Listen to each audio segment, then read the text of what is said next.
Assalamualaikum dan selamat pagi. Welcome back to channel. Okey, pagi ni macam biasa, jom kita belajar part 2. So, hari ni kita nak belajar apa? Hari ni kita akan belajar kan, sebab apa? Kalau ikutkan semalam, kita belajar support dan resistance.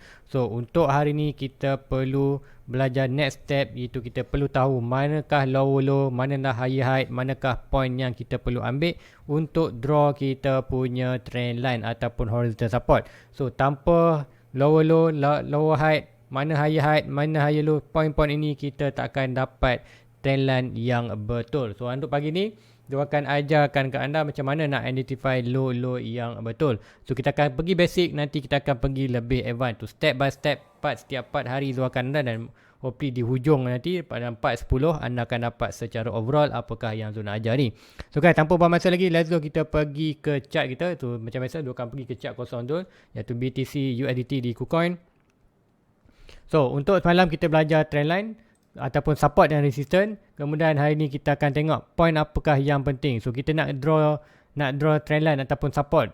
Point mana kita ambil? Kita tak boleh letak sesuka hati itu. So, dia perlu ada point-point tertentu. So, pagi ni Zul akan ajarkan yang pertama kita tengok, kita perlu belajar dulu iaitu pergerakan ini. Kita tengok, kita perlu tahu iaitu pergerakan. Zul akan ambilkan satu yang draw tu, kita tahu pergerakan chart selalunya akan buat pergerakan ni, sama ada buat pergerakan macam ini ataupun price akan buat pergerakan macam ini. So inilah normally pergerakan chart. So ini kita perlu tahu manakah yang satu indicator. Sebab apa? Anda perlu dalam trading ataupun dalam pembacaan chart, anda perlu tahu term-term ini. So kalau pergerakan sedang melakukan kenaikan, so ini untuk first word adalah kita perlu high, iaitu price sedang buat kenaikan, high. Pelan-pelan drop, kita tahu price itu tengah buat low. So kita tahu adalah ini adalah low. So ini high dan low. Inilah kita panggil high dan low. So untuk draw support dan resistance, Fibonacci apa semua nanti, kita perlu identify manakah high, mana low. So untuk pergerakan ni kita perlu baca. Kalau untuk kenaikan, cara nak baca adalah kita panggil point-point. Yang inilah kita panggil lower low. Kemudian sebalik kita naik, kita panggil inilah higher high. Tu kita buat H adalah kita panggil higher high. Kemudian kat sini, okey, mungkin Zul akan buat satu yang lebih mudah. Zul akan ambil teks kat sini. Kita ambil, kemudian kita type adalah high. Kemudian kita ambil copy. Kita akan dapat kat sini, kita akan panggil ini adalah lower low. Ini adalah higher low. Sebab apa? Sebab cakap key point yang pertama adalah H. Sebab apa? High. So ini kita tahu lah ini adalah pergerakan higher high dan ini adalah higher low. Kenapa higher low? Low ini lebih tinggi daripada low yang bawah ini, iaitu lower low kita. So itulah seperti kenapa kita panggil. Untuk pergerakan ni kita akan keep panggil, iaitu mana kita akan panggil yang ni, copy.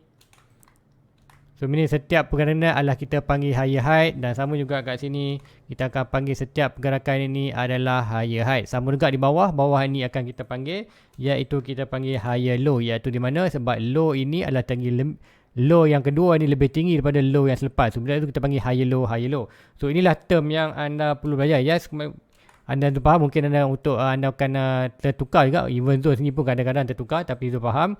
Untuk pergerakan ni anda perlu tahu pergerakan high ataupun pergerakan kita panggil uptrend, kenaikan ni kita akan guna term point-point kita ialah higher high, higher low, higher high, higher low, higher high, higher low. So inilah point yang pertama. So kalau dekat low pula, low ada apa? Sampailah kawasan ni kita buat higher high, kita copy. So price ini akan buat pergerakan higher high. So now apa kat sini? Kat sini kalau ikutkan sini adalah lower low. So nanti tu akan buat kan, so itu copy. Kalau ikutkan sini, ini adalah kita punya lower low. So nanti dia akan tukarkan LL. So daripada lower low price buat higher high, buat higher low, higher high, higher low. So inilah pergerakan uptrend kita ataupun pergerakan melakukan kenaikan. So inilah term-term yang anda perlu tahu. Setiap high ini kita panggil higher high, setiap low ini kita panggil higher low. So next kita panggil price downtrend ataupun dalam bearish market. Inilah bullish, kita panggil dalam bearish market. So dalam price tengah dropping. Tak kira lah short term atau long term, kita akan panggil apa? Meaning kita tahu kat sini. Kita copy, ini kita tahu kat sini adalah kita punya pergerakan. Ini adalah pergerakan higher high, harga tertinggi. Kemudian price start drop. Drop kita panggil apa? Sekiranya drop ini, low ini lebih rendah daripada low ini, So inilah higher low. So bila price drop lebih daripada higher low ini, meaning kita panggil apa? Kita akan panggil untuk point di sini, kita akan panggil, nanti tu akan copy B. So meaning kita akan panggil dekat sini, ini adalah bukan lagi higher low, kita panggil sebab apa? Dibuat low, L, ingat L tu meaning kita akan panggil lower height. So inilah kita panggil lower height. So lower height,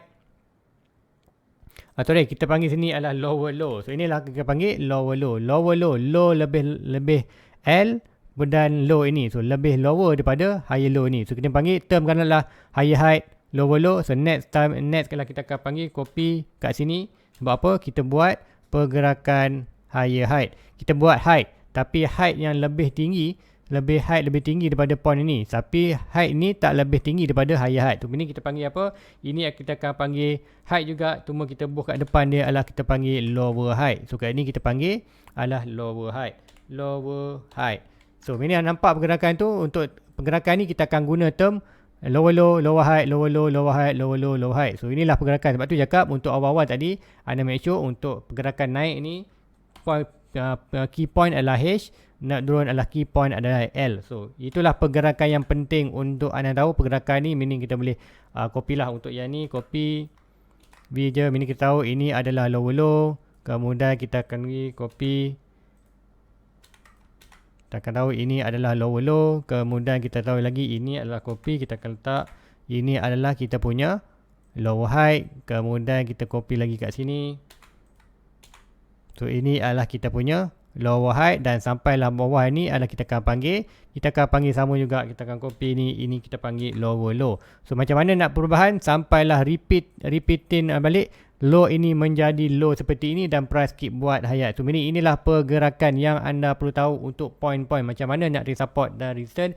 Yang ini anda perlu tahu dulu secara basic. Macam mana nak tengok pergerakan tu, apakah kita term dipanggil, manakah higher high, manalah higher low, mana lower high, mana lower low. So ini adalah benda yang penting untuk anda belajar. So let's go, kita pergi ke chart secara, tadi dah kita belajar cara teori. Now kita akan tengok praktikal yang kita akan di chart terus. So untuk pergerakan currently untuk Bitcoin daripada 69 drop bawah. So ini apa, kita tengok price ini adalah yang tertinggi. So kat sini kita panggil apa? Kat sini kita akan panggil higher height. So higher height. So selepas higher height ni kita ada kenaikan ni. Yang ikutkan yang sini kita boleh panggil adalah lower low. Kemudian kita ada higher height. Kemudian kita ada kat sini higher low. So higher low. Net adalah kita ada higher low kat sini. So higher height kan ni. So ini untuk pergerakan ni price dah drop. Ikutkan kita ambil saja untuk long term. Perkara dah drop low ini lebih low daripada ini. So ini kita panggil apa? Untuk currently kita panggil pergerakan ini adalah, kita ada buat inilah sebagai lower low. So lower low kita akan berlaku sikit kenaikan. Kenaikan ini adalah hanya untuk retest dan tak tinggi daripada ini. Ini kita panggil apa? Kita panggil lower height. So untuk point ini kita panggil lower height. So lower height kita dah panggil lower height. Kemudian yang bawah adalah currently kita panggil lower low. Lower low kita apa? Sebab harga yang lebih rendah pada ini. So now kita panggil lower low. Lower low itu 17. So currently high height kita tak ada lagi. Tapi kata gear atau right-nya ataupun betulnya ikutkan ini height. So inilah kita pun boleh panggil height, lower height kita. Selagi mana tak ada lagi height lebih tinggi daripada ni, selagi itulah kita panggil lower height. So inilah pergerakan yang anda perlu tahu. So manakah point-point yang penting? Ini adalah untuk major. Itulah point-point penting. So untuk berdasarkan ini, kita boleh draw dah kita punya support dan resistance. Contoh semalam kita tahu higher height, ini point yang pertama. High kedua kita tahu sini adalah point lower high. Kemudian mana lagi kita boleh draw? Kita boleh draw kat sini lower low ini. Kemudian kita tahu kat mana. So ini kita nampak pergerakan ni. Now expectation kita kat manakah next lower high kita. Pada lower low kita akan sampai price tu berada dalam kawasan ni, dalam 29-28 adalah kita punya lower high sebelum kita buat pergerakan another lower low di bawah. So manakah kita punya resistance support lagi? Kawasan ni adalah support. So untuk pergerakan ni kita dah tahu dah. Kita dah tengok secara menggunakan point tu, kita boleh gabungkan dengan kita punya analisis semalam, iaitu support dan resistance.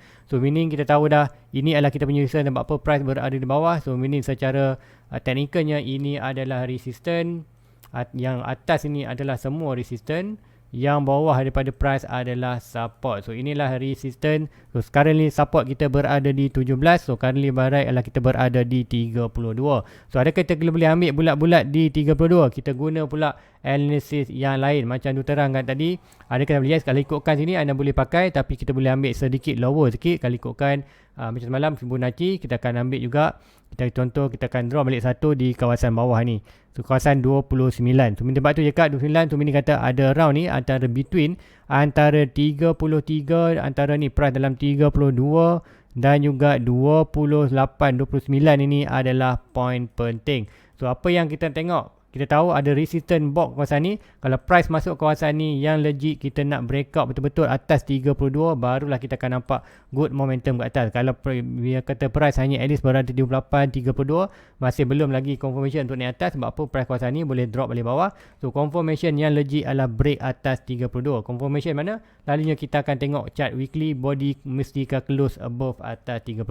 So itulah cara-cara technical macam mana anda perlu tahu. So macam cakap tadi, inilah poin penting untuk anda belajar. Seterusnya adalah yang part tu, anda perlu belajar macam mana nak identify kuartal harga higher high dan harga lower low ataupun pergerakan chart higher high, higher low. So hopefully pagi ni dapat membantu anda sikit untuk belajar pergerakan ni, low high, low low. So yang ni kita akan untuk long term, kita akan delete kan balik. Kita akan tengok, anda kalau tengok long term, anda tengok untuk short term. Contoh short term, kita akan zoom in lagi. So zoom in dalam market. So ini pergerakan ni kita boleh consider yang ini. Ini adalah kita punya consider, ini adalah kita punya lower high dan ini adalah kita punya lower low. So price still lagi buat kuartal price ni still lagi tak ada low. So ini consider low sampailah price. So sampai tengok price ni. Price ini dah breakout high lower high ni. So meaning untuk pergerakan ini berubah daripada lower low, ini dah menjadi higher high untuk short term frame ataupun short term movement. So meaning kita sepatut lepas higher high kita akan ada potential untuk lower low. Next lower low mana? Next higher low kat mana? Inilah kita punya higher low. So inilah higher low, point higher low. Kemudian kita tahu kat sini ini adalah consider lebih tinggi kat ni, kita panggil higher high. So higher next lower low adalah expected lower low dekat sini. Higher low kita dekat sini. So inilah movement yang kita tengok sedang melakukan kenaikan. Sampai mana? Sampailah dia fail. Sampai kita akan create pergerakan lower low. Iaitu lower low perlu break below daripada harga yang bawah ni. Kalau kita katakan, price untuk hari ni atau Bitcoin hari ni drop below daripada high low ini. So meaning kita akan buat movement pula. Iaitu kita akan buat movement pergerakan daripada higher high. Expected buat lower low. Kita akan ada naik lower high. Dan so on, kata penerusan berlaku zigzag macam tu. So itulah anda perlu tahu identify untuk short term dan long term. Currently dengan price market di kawasan 22, kita akan expect price sedang buat lagi pergerakan naik atas. So apakah kat manakah kita nak tengok drop lagi atau tidak? Nanti tu akan terangkan untuk satu lagi support dan resistance yang perlu anda tahu juga menggunakan Fibonacci. So ingat, pagi besok jumpa anda lagi, review pagi besok untuk part 3 untuk kita belajar technical analysis. Kita akan belajar juga support resistance tapi menggunakan Fibonacci. Kenapa penting? Besok anda akan tahu kenapa penting support menggunakan Fibonacci untuk more validkan kita punya pergerakan. So guys, itu aja untuk pagi ni. Like, subscribe. Jumpa anda di part 3 besok. Assalamualaikum. Bye bye.